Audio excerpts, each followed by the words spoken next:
All right, what's up, everybody? So I had a student ask me today a few questions for a class, and I figured I'd just put it on a video. I get these a few times a year, and before I start, I don't claim to be the number one expert with really any of this stuff, whether it's football stuff or nutrition or strength or speed or whatever. But I do think that through the ups and the downs and the things that I've learned through the years, I can usually give good enough advice where I know I'm not going to do any harm, and it can really help out some people who they just don't specialize in that area. So at least we can start it off on the right path. So first class, he was just asking about some sports nutrition questions. So first thing is, how much protein do you recommend for athletes? You'll see a bunch of stuff out there.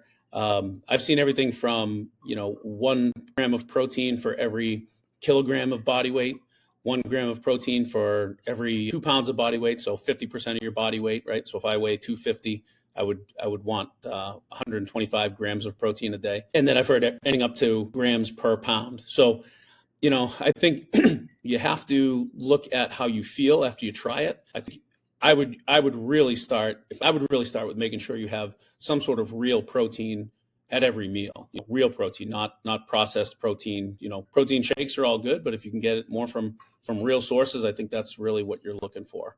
So yeah, if I really had to pick like an amount, I'd probably go with the 1 gram per kilogram of body weight, or half your body weight, just as a starting point, and then see if you feel good and if you're getting the results that you want. I have noticed, if we're really talking about counting grams of protein, when you're trying to get it from the real sources that don't have labels, that really gets hard as well. I don't know too many people who can really count that for a long period of time. So really, I think the better idea is, are you consistent making real protein part of your diet throughout the day, multiple times a day, and eating enough of it where it fills you up and you're not craving junk food and that kind of stuff after it. And usually good things happen after that if you're mixing in good sleep and good training. Second one, what's important to an athlete's diet?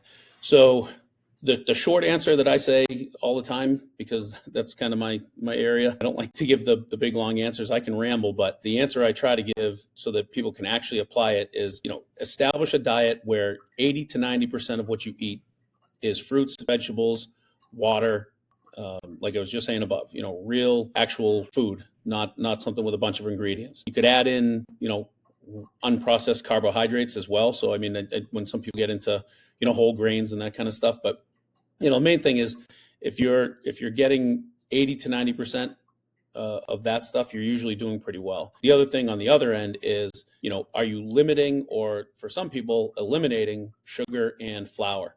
So eliminating those powdery substances that can really lead to kind of an addiction and just lead you to feeling bad. There's people who know more than me on that stuff, but I know how I've felt when I've gone through those initial withdrawals of sugar and got on the other side of it, and it feels pretty good. All of a sudden you have some energy that you didn't realize that you had, and then you start craving the good food, the real food.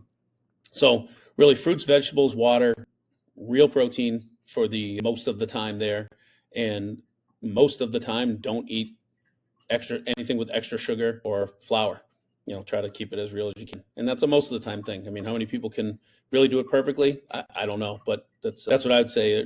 Give us the odds to have our best chance of success. Number 3, do I believe high schools offer sufficient options for those needs in a diet? Overall, I would say no. I don't want to speak for every high school, and I really don't even want to speak for my own high school too much, because I know how hard they work, and I know how hard that industry is to try to feed 1,000 kids a day and all that. I do think our particular school offers a good variety of vegetables and fruit. I know that's the really good part. I would say that the entree portion is probably not as real as I'd like it to be. If I was trying to really train myself or train a team, I don't think those would be my choices. But I do think a lot of places have enough options for regular milk. I love chocolate milk too, but it does have added sugar and it can add up fast. So if you can drink regular milk, I think that's a pretty good real protein there. And then hopefully they can offer the entree part with some real vegetables and protein sources that are good for you. So, but I do think that kids are probably going to have to supplement and bring some on their own. Whether you're bringing turkey, tuna, chicken, steak, whatever. Just if you're a vegetarian, then it's got to be more of the protein sources that aren't meat. But yeah, that's kind of answers the next question too. What changes would I make? I would absolutely make those entrees a little bit more real, but then you have to consider all the the budgetary things and all that. So I think kids have to be accountable for their own nutrition.